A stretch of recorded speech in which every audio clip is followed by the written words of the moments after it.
નમસ્કાર વિદ્યાર્થી મિત્રો, બીઈ સેમિસ્ટર 3 સબ્જેક્ટ ETC ના પેપર સોલ્યુશનના વિડિયોમાં આપ બધાનું હાર્દિક સ્વાગત છે. વિદ્યાર્થી મિત્રો, કદાચ તમને એવું લાગ્યું હશે કે પેપર બહુ લાંબુ હતું અને આવડે એવું ન હતું, પણ વિદ્યાર્થી મિત્રો એવું જરા પણ નથી. હા, પેપરની અંદર તમને સીધા ક્વેશ્ચન્સ નથી પૂછ્યા. મોટા ભાગના ક્વેશ્ચન્સ છે એ તમને સ્ટેટમેન્ટમાં પૂછેલા છે, એટલે કે કોઈ ડેફિનેશન્સ આપીને પૂછ્યું હોય, કોઈ અથવા તો કોઈની આપેલી એક એવી વ્યાખ્યા છે એના પરથી તમને ક્વેશ્ચન્સ પૂછ્યા છે.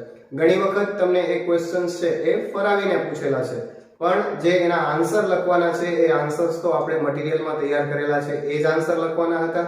વિડીયોમાં જે આપણે તમને એક્સપ્લેન કરેલું છે એ જ બધું લખવાનું હતું.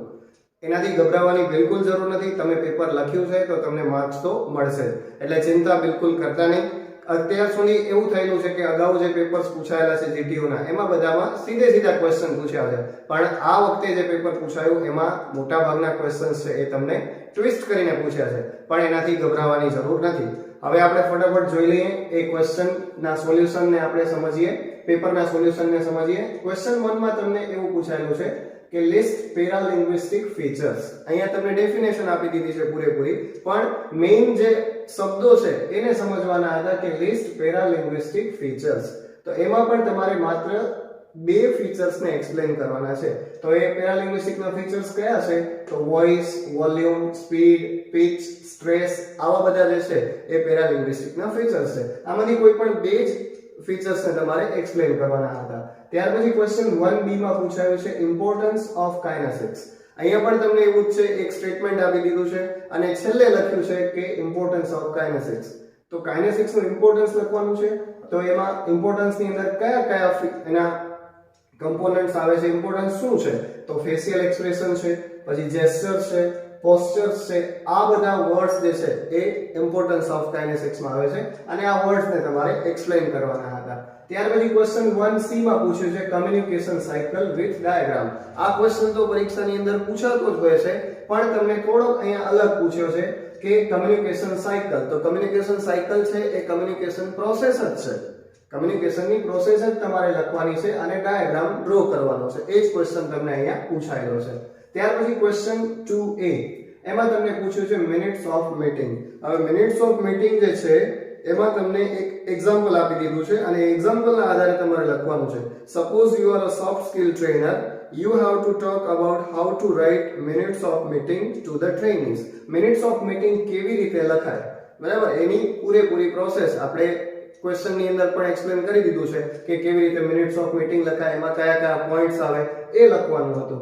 ત્યાર પછી તમને ક્વેશ્ચન 2b માં પૂછ્યું છે રિપોર્ટ રાઇટિંગ. તો રિપોર્ટ રાઇટિંગ પણ જે છે એ પણ તમને અહીંયા એક એક્ઝામ્પલ સાથે બતાવ્યું છે કે as a sales manager of a watch manufacturing company you conducted a market survey and found that there is a considerable decline in the sales of your watch. તમે એક સેલ્સ મેનેજર છો અને તમે એક કંપનીમાં જે જોબ કરો છો ત્યાંનું તમે સર્વે કર્યું. એ સર્વે દરમિયાન તમને ખબર પડી કે જે તમારું સેલિંગ છે એ સેલિંગ ધીમે ઘટી રહ્યું છે. તો આ સેલિંગ ઘટ્યું છે એના કયા કારણ છે અને હવે પછી સેલિંગને વધારવા માટે આપણે શું કરવું જોઈએ? તો બસ આ સ્ટેપ્સના આધારે તમારે રિપોર્ટ લખવાનો છે. એ પણ સિમ્પલ જ છે. ફ્રોમ માં સેલ્સ મેનેજર તમે છો તો તમારું એડ્રેસ લખવાનું છે. ટુ એટલે તમારી જે કંપની છે એ કંપનીના તમારે જનરલ મેનેજરને એ રિપોર્ટ સબમિટ કરવાનો છે, તો એનું એડ્રેસ આવે અને ત્યાર પછી રિપોર્ટની પૂરેપૂરી ડિટેલ લખવાની છે કે સેલિંગ ઘટ્યું છે તો એના શું કારણો છે અને હવે સેલિંગ વધારવા માટે આપણે શું સ્ટેપ્સ લેવા જોઈએ, બસ આટલું જ લખવાનું છે. એટલે રિપોર્ટ પણ તમને સિમ્પલ જ પૂછાયેલો છે. ત્યાર પછી ક્વેશ્ચન 2c ફંક્શનલ રિઝ્યુમ. અહીંયા એક વર્ડ એડ કરી દીધો, ફંક્શનલ. રિઝ્યુમ તો એનો એક છે, રિઝ્યુમ આપણે જે રીતે લખીએ છીએ એ જ રીતે રિઝ્યુમ લખવાનો છે. હવે એમાં તમારે શું કરવાનું છે કે એવી રીતના પૂછ્યું છે કે draft a functional resume to be sent to company you wish to start your career with. એટલે કે તમે માની લો કે જ્યારે પહેલી વખત જોબ માટે જાઓ છો ત્યારે રિઝ્યુમ પ્રિપેર કરો છો, એ જ રિઝ્યુમ તમારે લખવાનું છે. તો રિઝ્યુમ તમે એઝ એન એન્જિનિયર લખી શકો, તો એ જ રિઝ્યુમ તમારે ત્યાં લખવાનો હતો. હવે ક્વેશ્ચન 2c એના ઓરમાં તમને પૂછ્યું છે લેટર રાઇટિંગ. હવે લેટર રાઇટિંગ જે પૂછ્યું છે એમાં તમારે શું લખવાનું છે? Write a letter to Messrs Santosh electronic limited, Chandni Chowk, New Delhi, calling for the illustrated catalog and quotations of certain electronic goods required by your firm. હવે તમારી એક કંપની છે કે તમારી પેઢી છે તો એને કેટલીક ઇલેક્ટ્રોનિક્સ વસ્તુઓની જરૂર છે, ઇલેક્ટ્રોનિક ગુડ્સની જરૂર છે, તો એના માટે તમે શું કરો છો કે તમારે કેટેલોગ મંગાવવાનું છે. Catalogue and quotation of electronic goods, catalogue અને ઇલેક્ટ્રોનિક્સ ગુડ્સ જે છે વસ્તુઓ છે એનું તમારે ક્વોટેશન મંગાવવાનું છે. તો એના માટેનો સિમ્પલ રિપોર્ટ છે એ આપણે ઇન્ક્વાયરી લેટર પછી ઓર્ડર લેટર એ બધા એક્સપ્લેન કરેલા છે. એવી જ રીતે આમાં તમારે એક પ્રકારની ઇન્ક્વાયરી છે, તમે કેટલોગ મંગાવો છો અને એની સાથે તમે ક્વોટેશન મંગાવો છો. તો બસ એ સિમ્પલ લેટર તમારે અહીંયા લખવાનો હતો. હવે આપણે જોઈએ ક્વેશ્ચન 3. Question number 3. વિદ્યાર્થી મિત્રો, ક્વેશ્ચન નંબર 3A માં તમને પૂછ્યું છે benefits of change in self development.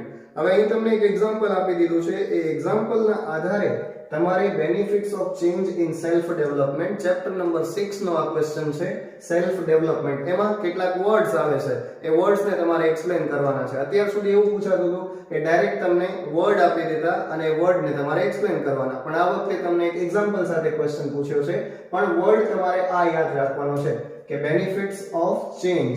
તો ચેન્જ વર્ડને તમારે માત્ર એક્સપ્લેન કરવાનો છે. ત્યાર પછી ક્વેશ્ચન 3B માં તમને પૂછ્યું છે રિઝોલ્વિંગ એથિકલ ડાયલેમા. અહીંયા તો બહુ મોટી એક સ્ટોરી આપી દીધી તમને. એ સ્ટોરીને પૂરેપૂરી સમજી અને તમારે લખવાનું તો આ જ છે કે રિઝોલ્વિંગ એથિકલ ડાયલેમા એના માટેના સ્ટેપ્સ કયા છે, સ્ટેપ્સ ઓર મેથડ્સ ટુ રિઝોલ્વ ડાયલેમા. પૂરેપૂરી સ્ટોરીને વાંચવાની છે, એ સમજી અને જો તમને અહીં આપી જ દીધું છે કે resolving ethical dilemma, answer it with reference to resolving ethical dilemma. એટલે આપણે લખવાના જે સ્ટેપ્સ છે એ તો એના એક છે, સ્ટોરીને ધ્યાનમાં રાખવાની છે અને કયા સ્ટેપ્સ આપણે અથવા તો કઈ મેથડનો ઉપયોગ કરી અને ડાયલેમાને આપણે રિઝોલ્વ કરી શકીએ એ લખવાનું છે.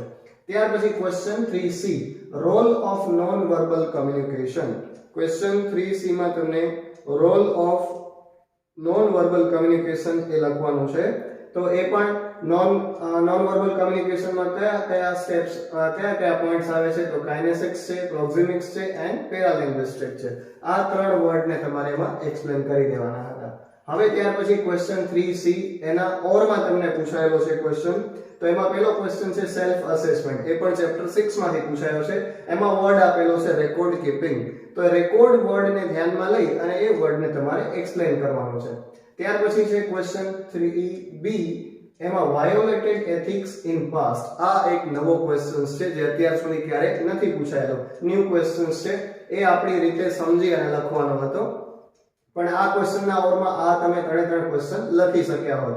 અને ત્યાર પછી ક્વેશ્ચન 3C માં પૂછાયું છે tips for small talks. Tips for small talks આ મોટા ભાગે શોર્ટ ક્વેશ્ચનમાં પૂછાતો ક્વેશ્ચન છે, પણ તમને આ વખતે લોંગ ક્વેશ્ચનમાં પૂછી દીધો છે.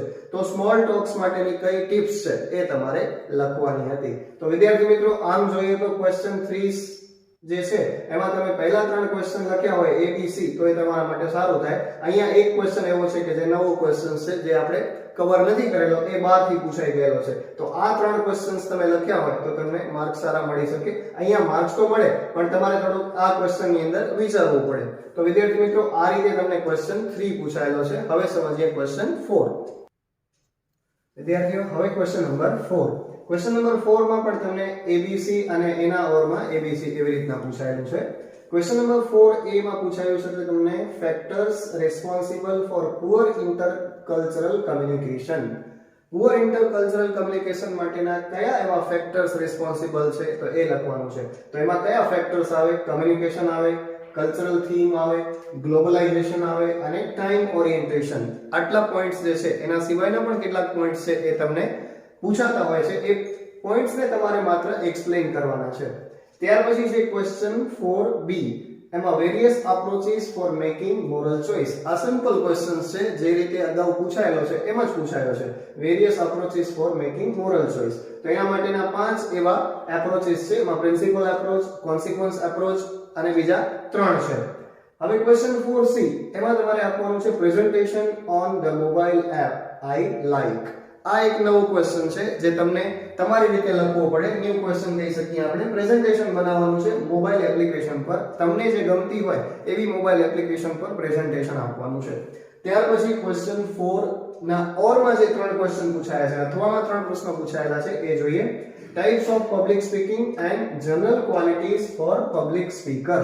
Types of public speaking and general qualities for public speaker. Public speaker માટેની જનરલ ક્વોલિટીઝ કઈ છે એ લખવાની છે અને ટાઇપ્સ ઓફ પબ્લિક સ્પીકિંગ લખવાનું છે. ત્યાર પછીનો જે ક્વેશ્ચન છે એનજીઓ વાળો ક્વેશ્ચન જે તમને પૂરેપૂરો આ રીતે પૂછ્યો છે કે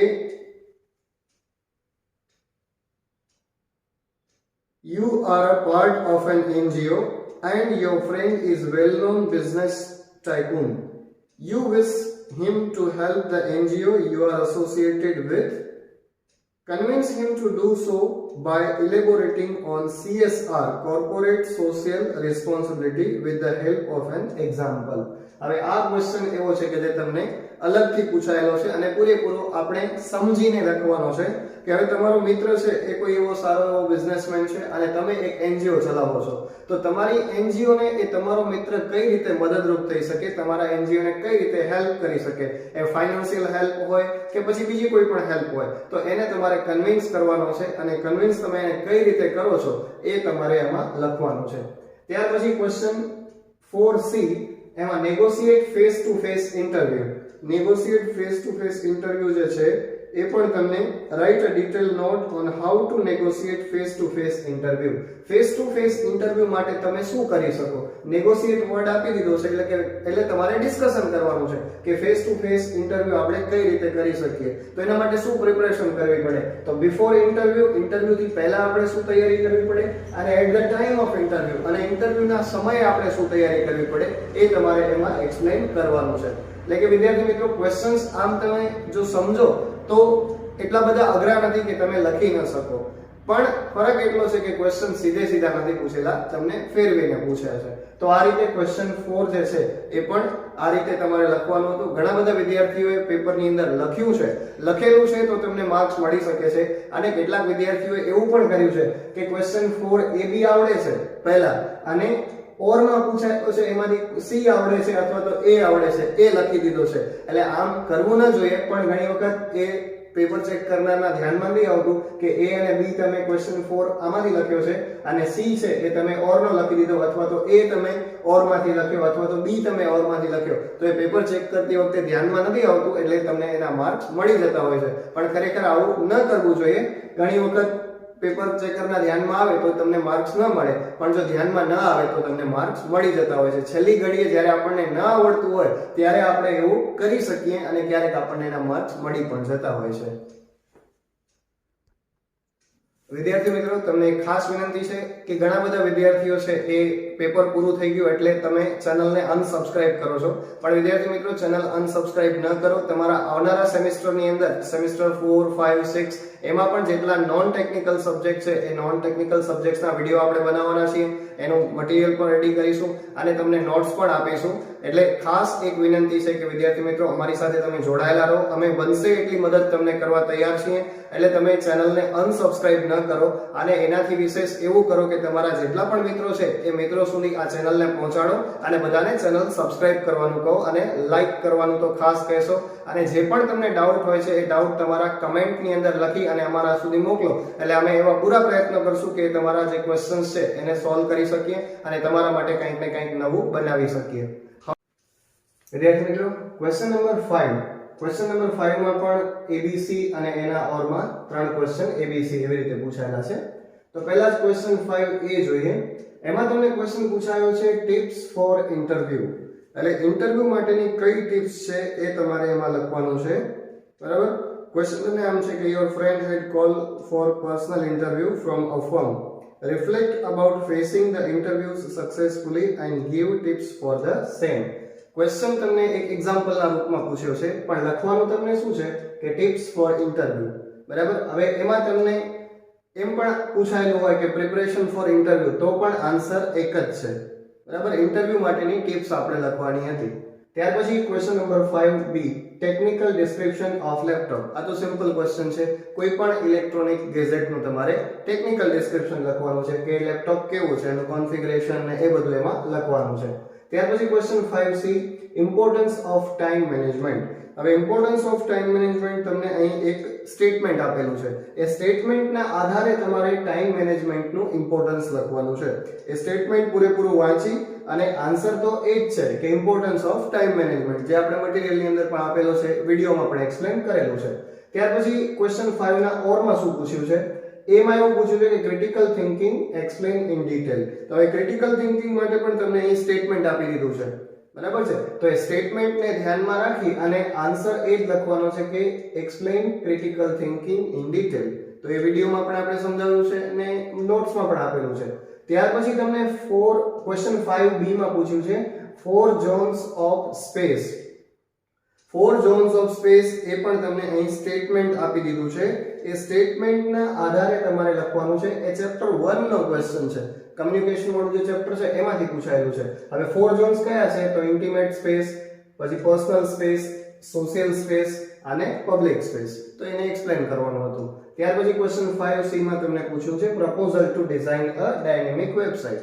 વેબસાઇટ એક તમારે ડિઝાઇન કરવાની છે, એની પ્રપોઝલ લખવાની છે. તો આમ વિદ્યાર્થી મિત્રો પેપર જે છે એ ક્વેશ્ચન્સ લેન્ધી આપેલા છે. તમને સ્ટેટમેન્ટ આપ્યા છે, તો ક્યાંક ડેફિનેશન આપી છે, અથવા તો ક્યાંક એવા તમને ટ્વિસ્ટ કરીને એક્ઝામ્પલ સાથે ક્વેશ્ચન્સ પૂછેલા છે. પરંતુ આન્સર્સ જે છે એ તો બધા સેમ ટુ સેમ આન્સર્સ જ આવે છે. એમાં કંઈ અલગ લખવાનું નથી. તમારે થોડુંક સમજી વિચારીને પેપર લખવાની જરૂર હતી, તો તમે આરામથી પેપર પૂરેપૂરું લખી શક્યા હોત. ઘણા બધા વિદ્યાર્થીઓ પેપર લખી જ શક્યા છે અને સારામાં સારું લખ્યું છે. અને તમે જે પેપરની અંદર લખ્યું છે, પૂરેપૂરા ક્વેશ્ચન્સ તમે અટેન્ડ કર્યા છે, તો એનો મતલબ એમ છે કે તમને માર્ક્સ તો મળવાના જ છે, બરાબર. એટલે એનાથી તમારે કંઈ ગભરાવાની જરૂર નથી. અને આવી રીતે તો ઘણી વખત થતું હોય, પણ અત્યાર સુધી જે પેપર્સ પૂછાયેલા છે એ બધા બેઠા ક્વેશ્ચન્સ પૂછાયા છે. આ વખતે થોડું એવું થયું કે તમને ટ્વિસ્ટ કરીને પૂછ્યું, ક્યાંક એક્ઝામ્પલ્સ પૂછી દીધા, તો ક્યાંક તમને સ્ટેટમેન્ટ આપી દીધા. તો આ રીતે એવા પેપર્સથી ગભરાવાની જરૂર ન હોય. પૂરેપૂરું પેપર તમારે અટેન્ડ કરવાનું હોય. ધન્યવાદ.